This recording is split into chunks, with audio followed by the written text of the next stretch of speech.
Hi everyone, if you are new here, it's probably because this is my first video. My name is Erica. I am a former therapist of 5 years, and more recently, I became a life coach. I've been posting content pretty consistently on Instagram and TikTok for the past few months, but now with the TikTok ban, I figured that it was time to innovate, and I have actually been meaning to make some longer videos to share some impactful life lessons. So, welcome to the channel. And today I would like to share with you how each of my heartbreaks made me into a kinder, more forgiving person, and how it pushed me to heal from the soul at the core of my being, not just the superficial. And the reason why I want to share this is because I noticed online there is this trend to use pain and hurt that you've been through as fuel to quote unquote heal or level up, but oftentimes it will come from a place of wanting revenge, of wanting to prove somebody wrong, or perhaps even wanting to prove your younger or older self wrong, meaning that you're ashamed of who you were, of what you allow yourself to be put through, and now you kind of want to like take that person in the past. And while that can provide on the surface a certain level of healing, it's never going to heal you to the core of your soul. Why? Because that is satisfying the ego, not the soul. So I thought I would share this perspective also in the hopes that it reaches people who are similar to me, who maybe have always felt that they were kind hearted, or maybe that you didn't quite fit into this world. Maybe you felt misunderstood growing up a lot of the times. And I think there's not always enough content when it comes to being kind just for the sake of being kind, and it can be quite isolating. Now, one of my biggest things with being a life coach is I help people work on identifying the inherent self worth. Just for existing as you are alone, you should feel worthy. You should feel worthy of love, respect, compassion, kindness. And once you really know that, as evidenced by your actions and your life choices, it will keep you from a lot of pain and suffering in your life choices and in your relationships. So, even though I am a big advocate for kindness, I am not an advocate for people pleasing, for people letting others push on their boundaries. That is one thing that I like to help people heal and work through. But again, from a place of love, not vengeance. Anyway, enough yapping. I'm going to be talking about the four people that I actually loved and in chronicle order, and basically how that contributed to ultimately reaching a place of healing for me. Starting with my first ever relationship, my high school sweetheart. This was somebody that I had met in middle school. We had been friends for years. We went to different high schools, but we always kept in touch. And I would say that this was my relationship where I was the most traumatized from my childhood. I should preface this by saying that I did not have an ideal childhood by any means. Any category of trauma that you can think of, like if you think about the ACEs, if you're familiar with that, I probably went through every category of like traumatic childhood experience that you can think of. So I had a lot of unresolved emotional issues, psychological issues. And really, this relationship for me was me wanting to feel unconditionally love at the time. So I thought, right? I wanted to feel what unconditional love was because I felt that my parents had never given that to me. My parents were always very harsh on me, and basically, they had extremely high expectations of me, which if I didn't meet, or if I even deviated slightly from those unrealistic perfect standards that they had on me, I was met with a lot of harshness, disappointment. So I never felt that their love towards me was unconditional. And of course, unknowingly at the time, this made me extremely vulnerable to people who were very controlling, narcissistic, so to speak. And the thing that I came to understand as I grew older, not just through my line of work, but again through my life experiences, is that when it comes to narcissism or people being extremely selfish or just, you know, take, it's not always from a place of like evilness. It's not always calculated. Sometimes, because of people's own traumatic experiences, they develop those tendencies as a survival mechanism, and they are subconsciously in that way.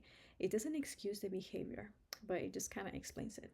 Anyway, I was with this person for 7.5 years. I know that's a long time. I think I was like 17, close to 18 when I started to officially date this person. And we split up after I finished my college education. Not right after, like a year after, maybe. So from like 16, 18 to like 25 ish. Now, in this relationship, I was what you would categorize as an extreme people pleaser. Again, I thought that this person was my salvation, the first person who ever showed me love. But really, it wasn't really love. I just was used to so little that somebody even giving me crumbles felt like so much. And I'm not saying that this person only gave me crumbles, he definitely had, positive qualities to himself. But he definitely took a lot from me. Like emotionally, I was constantly drained, and I didn't feel like a lot of the sacrifices that I made for this person were appreciated. There's a lot more I can say, but you guys get the gist. I was basically like blindly in love and devoted to this person. And actually, when I was in graduate school and I was studying to become a therapist, that is when the concept of therapist of that is when the concept of boundaries was ever first introduced into my life. And I started to realize, wait a second, do I even have boundaries? Like, I've never even had my boundaries respected as a child, from my parents, from the adults around me, from my siblings, literally anyone. And then I realized that in my relationship, I actually didn't really have that many boundaries. And I believe that it was because of this that the relationship ultimately came to an end. I basically started to have certain needs and expectations that honestly, most of them were quite reasonable. In hindsight, I also wasn't perfect, but I think this person was so used to just like receiving so much and only giving so little that the balance was like this, so to speak. And when it started to turn even slightly like this, it was like, no, like cut the cameras, cut the show. It's not fair. It's the end of the world. And ultimately, it ended. Now, I should say that this person and me were not legally married, but we had like a wedding ceremony, and our intent was to get legally married after I was done with school. So in my mind, I do consider it like a divorce, even though I know that from what I heard, at least, like he was saying that he was never married and single, to each their own. At least for integrity's sake, I do feel that that was basically going through a divorce. We had spent, again, like we basically grew up together. We had like a little ceremony. We had even purchased a home together. And it's so interesting because at the time we had been living with my parents for most of our relationship. And when we had moved out on our own is when everything crumbled. Like I realized that once I didn't have anybody else to take on the emotional labor that actually went into being with this person, I was extremely overburdened. Like I just could not do it. And I realized that it was basically like having an adult child. And I mean, I didn't have children, and I feel like I already had like he counted for like three children. So yeah, eventually it finally crumbled.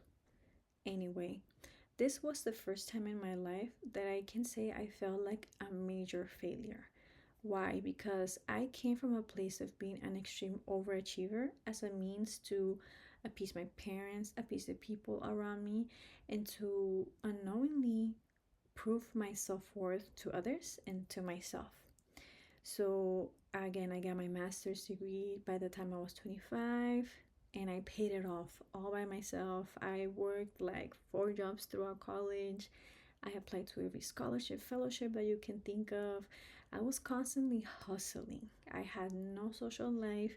My life was literally like sleep 5 hours a night and just literally have a 16-hour day, back to back nonstop. I was basically on like autopilot mode, just like as a trauma response. So yeah, no wonder I achieved so much, but it was at the expense of my mental health, my sanity, my emotional well-being, and also my relationships. So anyway, when everything crumbled, I basically decided to move out, and I had just let him stay in the house. I said, we'll figure it out. And when I realized that it was like over for good, I was just so defeated and depressed. It was like years accumulated of like pent up, you know, just like misery that I had like no fight left in me to give. So I actually ended up letting him keep the house and everything. I know in this economy, I wish that I wouldn't have, but I feel like everything will return to you 10 times fold eventually if you're a good person and you stick to your values. But anyway, at the time, I ended up actually moving out on my own because things at home with my parents were very rocky. At the time, I think that they blamed me for the relationship ending, and I felt like they were taking my ex's side, basically. So I felt pretty isolated, and I just thought that that was basically my time to start fresh. And that was a journey to me beginning to find myself. I lived on my own for 2 years, and starting with that, it was the first time in my life, not the first time, but the worst time in my life that I experienced depression. I felt so worthless. I felt like a failure because, we had just gotten, like, we had our ceremony, our wedding ceremony, and a lot of people didn't know that we weren't legally married, that the goal was to get married after I was done with school. So, yeah, I felt like I had failed everyone, myself, my family, everybody who attended the ceremony. And yeah, it made me wonder like so many things if this person even loved me. It was a rough period of my life, to be honest with you. I learned a lot of things from that relationship. The biggest one was you cannot start a new chapter until you fully close the previous one. And this actually carries on to my first relationship since that relationship ended. I took about a year where I was really struggling, going through it, and I made myself open to dating. They all connect together, so I'm gonna go back to more key points to what I learned from that first one. But I met my second boyfriend at a friend's wedding, actually. And I remember thinking when I met this man that, oh, it didn't work out with this person that I thought was going to be my lifelong partner because I just felt such a great connection with this person. Like our personalities were so alike, our hobbies, our interests were so alike. We were constantly laughing. He was sweet, considerate. Um, and that relationship lasted for about 6 months. And I think I learned probably the most from that relationship. Like that one tied to the other ones, to all of the other ones. It kind of like made all the puzzle pieces connect. And essentially, it was like living almost like a fairy tale for 6 months. And when it ended, I felt blindsided. I felt like I didn't see it coming. But in my ex's eyes, he was like, no, like I feel like I've been giving a lot. And like basically, I was wearing him thin. At the time, I just didn't see it. Obviously, hindsight is 2020. And I remember I was so heartbroken. I remember thinking, like, there's no way I went through this pain before and I'm going through it again. And that was the first time ever that I thought to myself, wait, this is the second time. I'm the common denominator in this situation. And it pushed me to think, how can I be a better person? What if I meet somebody like my second boyfriend, who I thought was perfect at the time? And I was like, what if I meet someone like that and I don't change my behaviors and the way that I am? This person's also gonna get tired of me. I basically need to become a better person if I ever want to end up with someone like that. So that was the first time that I then started to consider where am I wrong? In my first relationship, I think I was so hurt that my ego was still trying to protect me that I had considered it to some extent, but I was still blaming my ex a lot. Like, well, he did this, he did that. Like, yes, I also did this, I also did that, but it was more so like 50-50.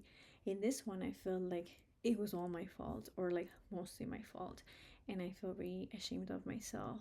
And in hindsight, like my ex also could have communicated a lot better, but it still doesn't change the fact that I was the way that I was, or I behaved in the way that I behaved, that ultimately hurt his feelings or made him feel betrayed.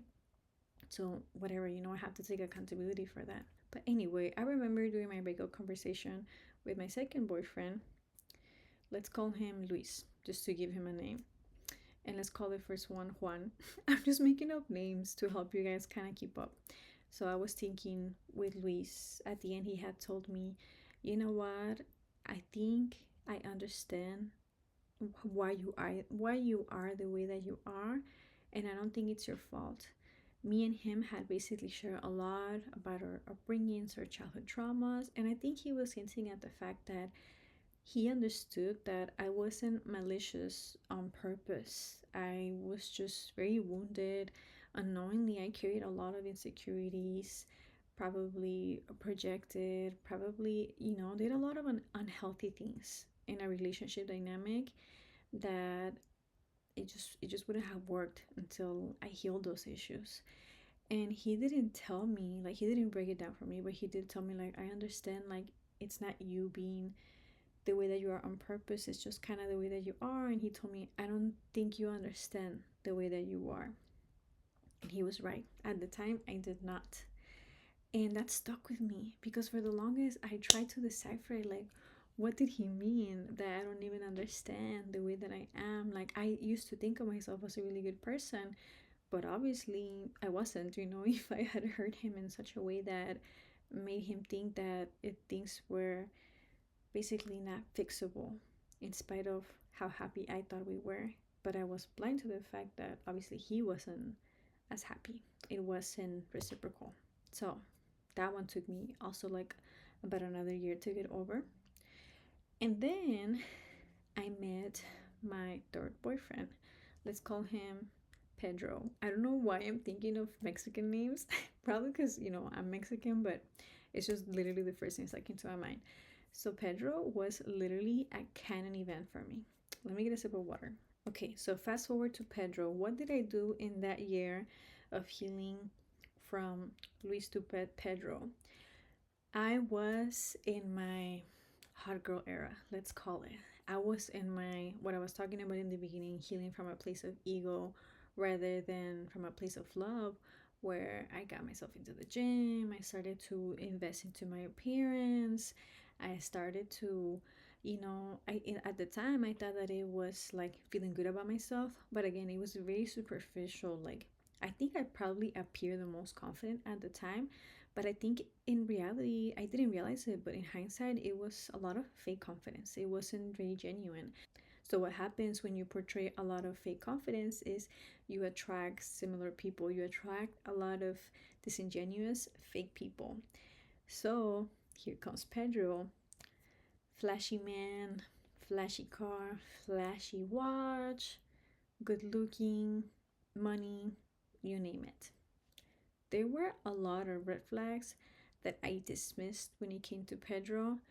In hindsight, I also still had a lot of unresolved trauma. Like I always thought that I was actively working through my trauma, but I was really just like processing things to a certain point, and then I would just distract myself with new relationships, with new things to do, with more work. I basically kept falling back to the same cycle. And I think that is why I ignored my intuition for so long.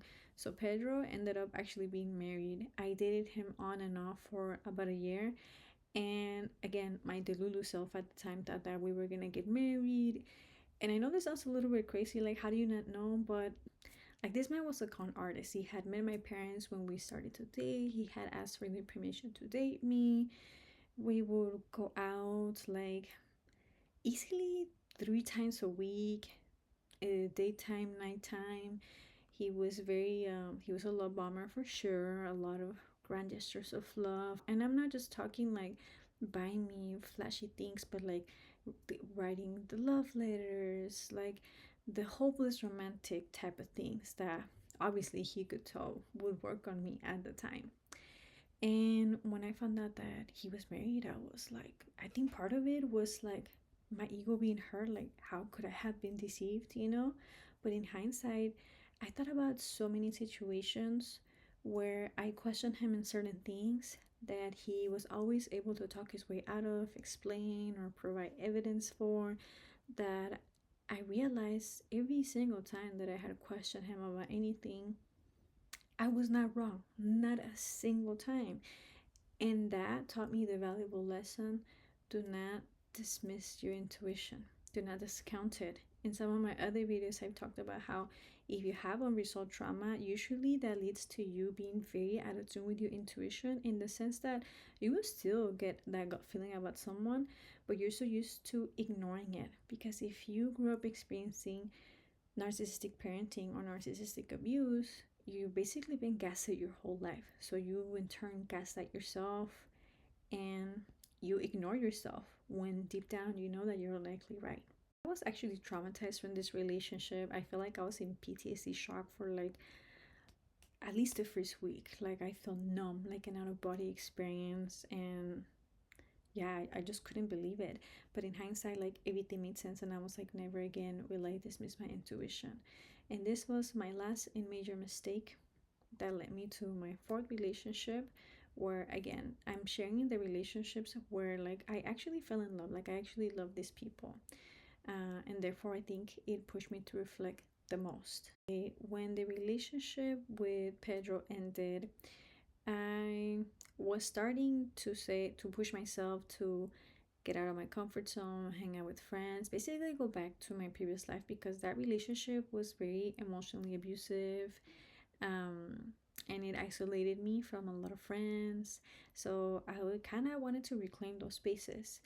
And I made the same mistake again, which was jumping into another relationship too soon. And this time it was with somebody who I had known for some time. And I thought that because I knew this person and that they had been my friend, that this was somebody that was trustworthy. He was very honest. He had like a job that required a lot of integrity, and he just seemed a lot more down to earth compared to the people that I had dated. So he was basically very different from the type of men that I would date. So I thought, okay, I'm doing things differently, therefore everything should be fine. And I pushed myself to supposedly take things slow. It wasn't, but in my Delulu brain, compared to my previous relationship, I was taking things slow. Anyway, let's call the last one. Call the last one Jose.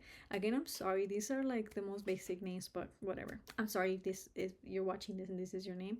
But so yeah, with Jose, the relationship was probably the best relationship that I've been in. And at that point, I had been through so much heartbreak that I remember thinking, if I ever find a good man, I'm gonna treat him right. I'm gonna make sure that he feels appreciated. I'm gonna make sure that the relationship is reciprocal, that if I'm expecting a lot, that I'm also giving a lot, because I thought about Luis, my second boyfriend, right? The one that I thought was a really good man, and that I basically messed it up. And then I thought about Pedro and how that taught me to not discount my intuition, to be more direct about conflict resolution. Juan and everything that I had learned in that relationship, and how much it taught me to value commitment, because it was such a long term relationship. So in my mind, I was like, I'm prepared. This is it. This is the real deal. So actually, before Jose and I started today, we had laid the cards on the table, okay, we're at our grown age, like, what are you expecting out of dating? And we had that conversation about wanting a relationship that will lead to marriage, family, basically settling down, picket fence, American dream, whatever. And I remember telling him at the time, you know what, I don't see me dating someone at this age seriously, and being engaged within a year and then married by the next, so 2 years total, because I'm serious about this and my life goals. And I said, how do you feel about that? And he was like, oh, you know what? Well, basically, he told me that we were on the same page and it seemed like a good fit. Again, prior to us even dating, because I was at the point where I just didn't want to I didn't want to withhold my needs. I didn't want to have to lie to keep someone, pretend to be someone that I'm not. So I thought that me being very honest and vulnerable would pay off, right? So because I felt very sure, again, like I trusted this person, that he was honest about what he wanted and his intentions, I just honestly allowed myself to love as freely as I've ever loved, I want to say. And he probably got the best of my love, because again, I had learned so much from my heartbreaks, my previous heartbreaks, that I was like, I don't want to take a good thing for granted. So I honestly feel like he probably felt very loved throughout the relationship. Again, I'm not saying that I'm perfect. I've grown a lot ever since, but he got a pretty good version of me. The best version of me up until that point of my life. And like women's intuition, around the 6 month mark of our relationship, I had asked him, "Hey, do you already know how you plan to propose to me?" And he said no. And immediately, like, the bubble bursted because I thought to myself, if he knows that I expect him to propose within a year and we're 6 months in and he has absolutely no idea how he plans to propose, he does not plan to propose. Like, he would have already been thinking about that, at least some general idea. So then that led me to have, again, a more direct conversation about it. Like, are we on the same page? And he basically said that he thought that the timeline was more like a suggestion, not like set in stone, and that he thought that once we got to that day that we could just kind of like revisit the conversation and talk about it. And I was like, "Are you kidding me?" So I told him, I was like, "You know what? I think that that if you would have told me this from the beginning, I just would not have wanted to date you because, he knew also what I was coming from, which it was extremely scary for me to get into a relationship. But again, he appeared to be very trustworthy. So I did take that risk. And I honestly loved him so much. Like, I already saw my life with him. I saw us having a family together and me just like supporting his life goals. So, as painful as it was, I just decided to end the relationship because what was the point of staying in that relationship? I was past the point of wanting to date someone just to say that I'm in a relationship. If it wasn't going to lead to ultimately what I wanted, I just didn't see a point for it. And I realized that if I would have stayed in the relationship, I basically would have been betraying myself. I would have gone back to my first relationship with Juan, where I was just constantly bending over backwards, dismissing my needs, putting the other person's needs ahead of mine, especially the ones that matter so deeply to me. And that relationship taught me that I just never want to do that. It's okay to compromise, but I just didn't want to be in a situation where, again, my major heart and soul needs were going to be compromised, dismissed, or ignored or manipulated. That was probably the healthiest breakup I've ever had. We did have a conversation where we talk about how I feel. He had to express how he felt, and we actually hugged it out and like we cried at the end a little bit. And that taught me, it made everything come full circle for me, because I remember, like, he never said sorry to me. He never acknowledged that he had lied to me. He basically just deemed it a misunderstanding, which it wasn't. He either like lied or should have withheld the truth. Like, maybe he changed his mind at some point and he didn't communicate it because he likely knew that it would have led to me ending the relationship, which he probably wasn't ready to let go of the relationship. So it was deceiving to basically keep me along for who knows how long until I brought it up, right? I remember I thought back to my breakup with Juan, not with Juan, to my breakup with Luis, my second boyfriend. And I remember when he told me, "I understand that, like, you don't know, like, you don't even comprehend what it is that you did, or I don't think you understand how you are, but like, it's okay, like, I forgive you, but also, like, I'm a head out." And that's basically how I felt with then Jose. I could tell that he genuinely did not think that he had done anything wrong whatsoever. Like, in his mind, his hands were clean. It was just a misunderstanding, and it was just kind of unfortunate and like sad that we were breaking up. In my mind, I was like, you lied. You withheld the truth. You had been knowing for who knows how long that you actually didn't want to get engaged within a year, perhaps who knows how long. He told me at the time of the breakup that he would have preferred to be engaged within 2 to 3 years. By again, at a grown age, I think I was 29 at the time, he was 31. And mind you, he was also already in a position to be married. Like, he was like prepared to take on that responsibility. So yeah, I was just like, I just don't think he wants to. And I told him, like, you know what? I have been through something that reminds me of this. I think in this situation, he was me. He was basically what I was to Luis. And he didn't understand it, just like how I didn't understand it when Luis broke up with me. And I was like, God, is this your way of teaching me? Because again, keep in mind, like, I was very accomplished from a young age. I know I said this already, but I got my master's by 25. I graduated with a 4.0. I did it debt free. So I thought nobody could tell me nothing, you know? I was wrong. Obviously, like, God had been humbling me through all of these experiences. And He finally dawned on me. It literally made so many things make sense. It made me understand how sometimes we can grow to deeply hurt and disappoint people without even realizing it. We might not even be conscious of it, we might not even do it on purpose.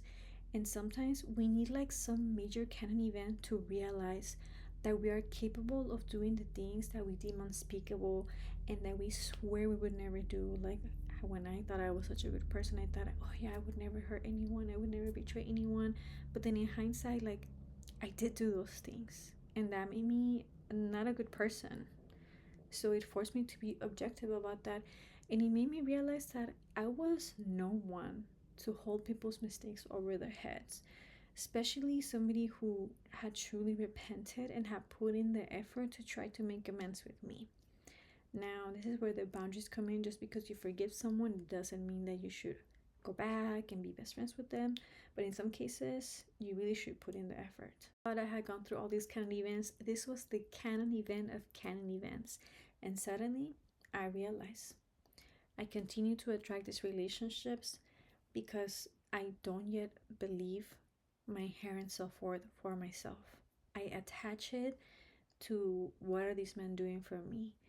How much are they love bombing me or over loving me? How many promises are they making?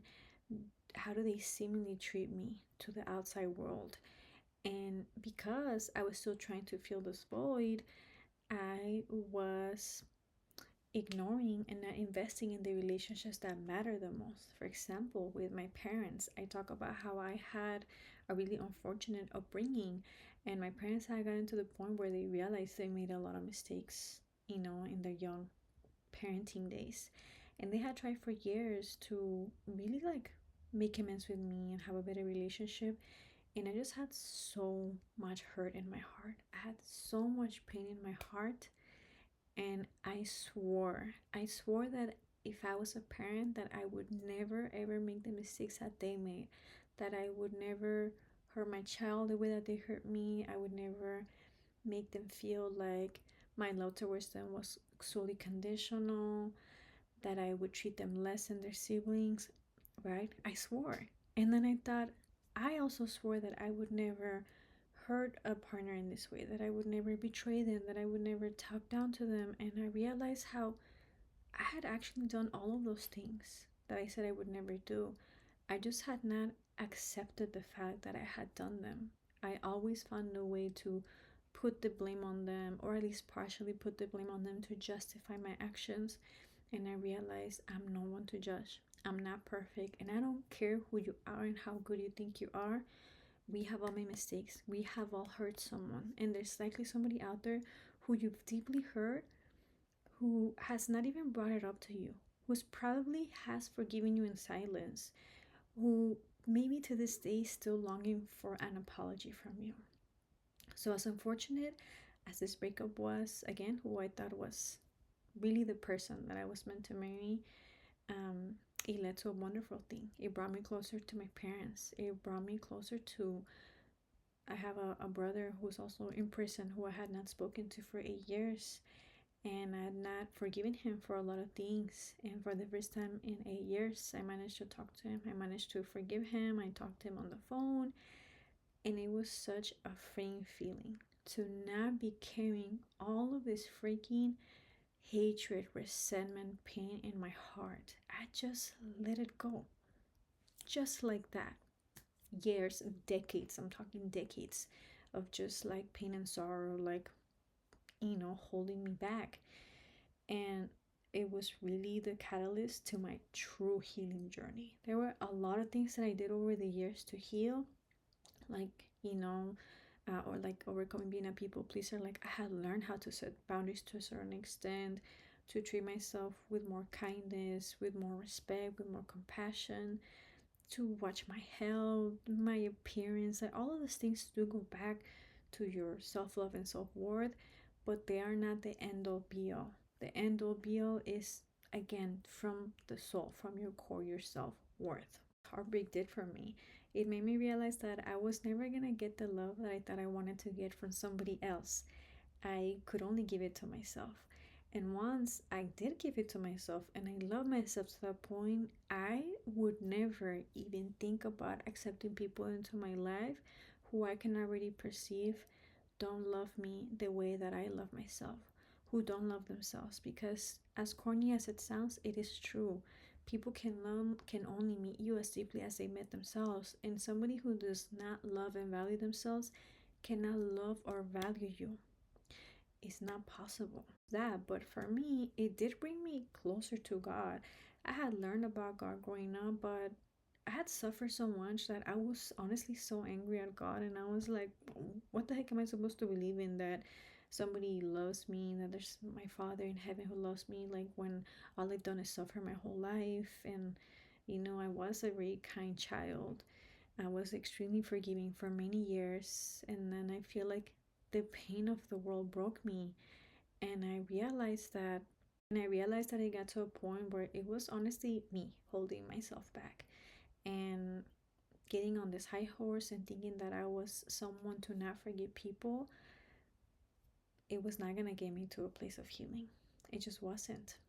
Now, I have other videos where I talk about how to know when you're ready to forgive, because I believe that if you forgive just because you think that's the thing you should do, but you haven't done the work to actually let go of resentment, to really understand at such a deep level that anyone is capable of making any mistake.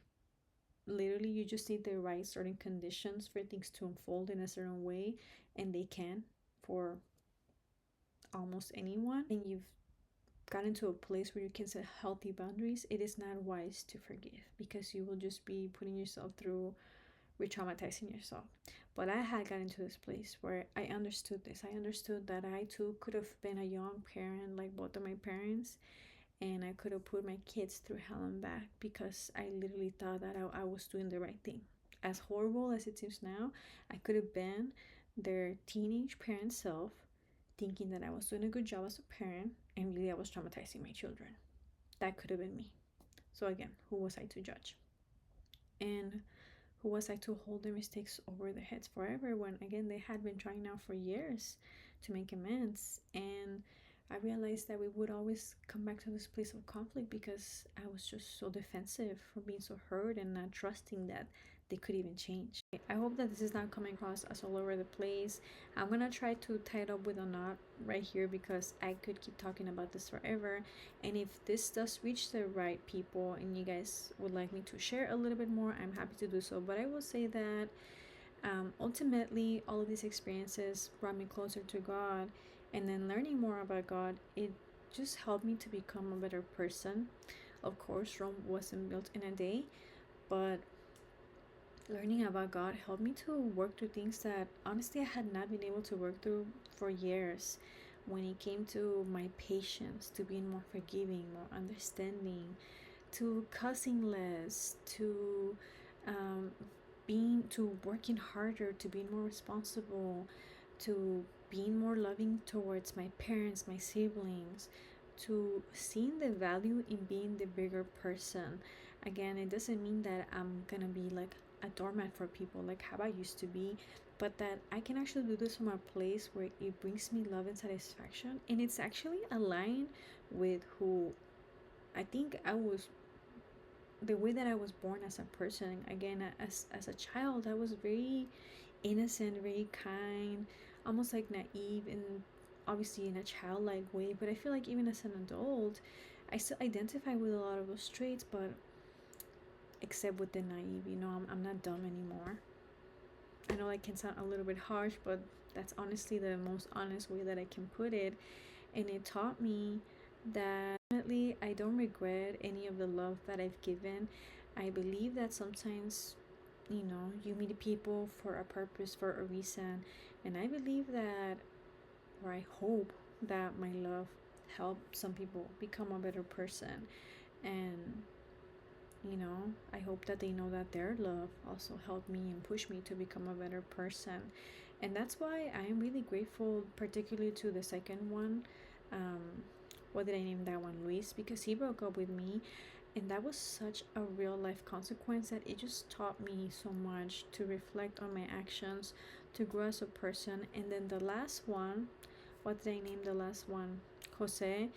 I think those two in conjunction just like tied it all together for me.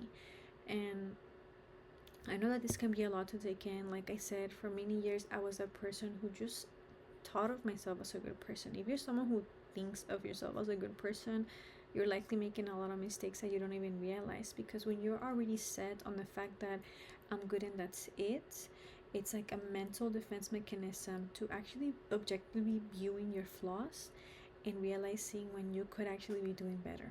I was a little bit hesitant to share this, but I had been meaning to share this for so long now, and I honestly just hope that it reached whoever needed to hear it. I hope that it helped you realize that you might be that person who needs to forgive, who needs to change. I hope that it teaches you that there is a purpose to being a good, honest, kind person, but that also you are not just a good, honest, kind person by default or because you think that you are. You have to actually actively work to be one every day.